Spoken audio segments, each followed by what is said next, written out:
Parliament और judiciary का जो एक तसादम हो रहा है उसको हम कैसे अवॉइड किया कर सकते हैं।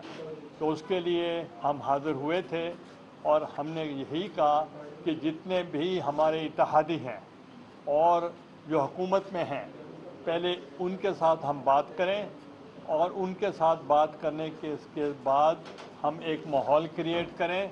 और प्राइम मिनिस्टर की जो पार्टी है PMLN, उनसे कल आप मौजूद थे, बड़ी तफसील से बात हुई है। तो इंशाल्लाह आज हम कोशिश करेंगे कि मौलाना फजलुर रहमान साहब से JUI के साथ बात की जाए, तो फिर हमारा जो मुकम्मल हो जाएगा हमारा जो मिशन है कि जो हमारा इत्तेहादी जमातें हैं वो हम फिर हमारी सोच एक होगी।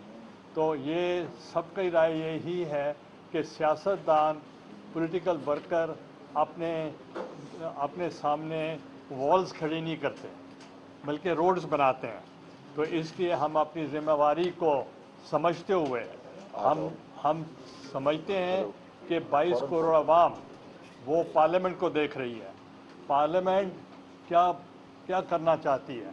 तो इंशाल्लाह हम बहुत जल्द एक ऐसा लाएअमल होगा कि ताकि मुल्क में माशी हालत भी बेहतर हो और पॉलिटिकल स्टेबिलिटी आएगी तो बहुत जल्द माशी हालत बेहतर हो जाएगी। यही हम पैगाम लेकर आए थे। अब अबू बकर साहब ये जो हैं वो अपना ख्यालात का इज़हार करेंगे। मोअज़्ज़िज़ साफ़ी हज़रात, कैमरामैन अस्सलाम वालेकुम। आज पीपल्स पार्टी का ये वफ़्द यूसुफ रज़ा गिलानी साहब के साथ, कमर नवेज़ साहब के साथ और कायरा साहब यहाँ तशरीफ़ लाए हैं। हमारे साथ यहाँ हमारे MNAs मौजूद हैं और हमें खुशी है कि पाकिस्तान के अंदर जो इस वक्त सियासी बहरान है, माशी बहरान है और अब एक अदालती बहरान पैदा हो गया है जो बहुत अलार्मिंग है। और मैं नहीं समझता कि पाकिस्तान की तारीख़ में पहली मरतबा अदालतों को भी जिस तरह से तकसीम होता हुआ देख रहे हैं वो मुल्क के लिए और मुल्क के अवाम के लिए किसी सूरत बेहतर नहीं है। लिहाजा वो तमाम सियासी जमातें, अभी आप लोग मौजूद थे, इससे पहले ANP के साथी हमारे पास आए थे और उनका भी यही मौक़िफ़ है और यही एक हुब्बुल वतन जो सियासी जमात होती हैं वो इक़्तिदार में हो, वो पार्लियामेंट में हो या ना हो, लेकिन उनकी फीलिंग्स जो है वो दूसरा कोई वो फीलिंग नहीं पैदा कर सकता। तो बड़ी खुशाइन बात है। और वो तमाम सियासी जमातें जो इस काम के लिए कदम अपना आगे बढ़ा रही हैं, मुत्तहदा कौमी मूवमेंट पाकिस्तान उस तमाम चीज़ के साथ है जो जमहूरियत के बेहतरी के लिए, जमहूरियत को सस्टेनेबल रखने के लिए, पार्लियामेंट की बालादस्ती के लिए जो इक़दामात उठाए जाएंगे इंशाअल्लाह ताला मुत्तहदा कौमी मूवमेंट उनके शाना बशाना चलेगी। मैं इनका शुक्रिया अदा करता हूँ कि ये आज हमारे पास आए हैं और जो पैगाम लेकर आए मैं अपनी क़यादत को उससे आगाह करूँगा।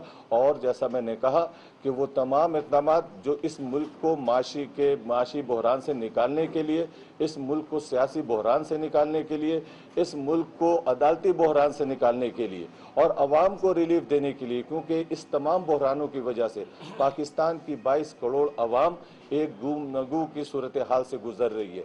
सियासतदान इस जंग के लिए नहीं आता बल्कि अवाम हमें ऐवानों में भेजती है अपने मसाइल को हल करने के लिए, गुर्बत के ख़ात्मे के लिए, रोज़गार की बेहतरी के लिए, जो बेछत हैं उनके सरों पे छत के लिए, जो महंगाई है उसको कंट्रोल करने के लिए। लेकिन बदकिस्मती से एक सियासी जमात ने एक ऐसा बहरान पैदा कर दिया है। अच्छी खासी हुकूमत थी, अच्छे खासे बैठे हुए थे असेंबलियों में और एक ऐसा बहरान पैदा कर दिया, असेंबलियों से निकल गए और अब असेंबलियों में आने के लिए परेशान है। इसी तरह एक पंजाब में हुकूमत चल रही थी, किसने मशवरा दिया, क्या दिमाग में आया कि एक चलती हुई हुकूमत को तोड़ा और उसके बाद फिर उसके अंदर जो माशी बहरान है इस वक्त 21 अरब रुपए, इस वक्त तो 21 लाख रुपए हुकूमत के लिए किसी काम के लिए मुख्तस करना मुश्किल है। तो ऐसे हालात में तो हम समझते हैं कि हम सारे सियासी लोग हैं, इंतखाबात वक्त पे होने चाहिए। इंतखाबात से कोई नहीं भाग रहा, इंतखाबात अपने वक्त पे होने चाहिए, लेकिन किसी की ज़ाती सोच के मुताबिक अगर वो चाहे कि पूरी सियासी जमातों को चलाए, पूरे पाकिस्तान को चलाए, तो ये मुमकिन नहीं है। हाँ, डायलॉग होना चाहिए, डायलॉग का रास्ता कभी नहीं रुकता। बदतरीन हालात में भी आखिरी हल जो है वो टेबल पे गुफ्तगू से ही निकलता है, और इंशाअल्लाह ताला जो इनिशिएटिव ले रहे उसमें अगर उनसे भी बात करनी पड़ी तो तमाम सियासी जमातों से पाकिस्तान को इस बहरान से निकालने के लिए बात की जानी चाहिए, और मुत्तहिदा कौमी मूवमेंट इस तमाम अमल के साथ है। बहुत बहुत शुक्रिया।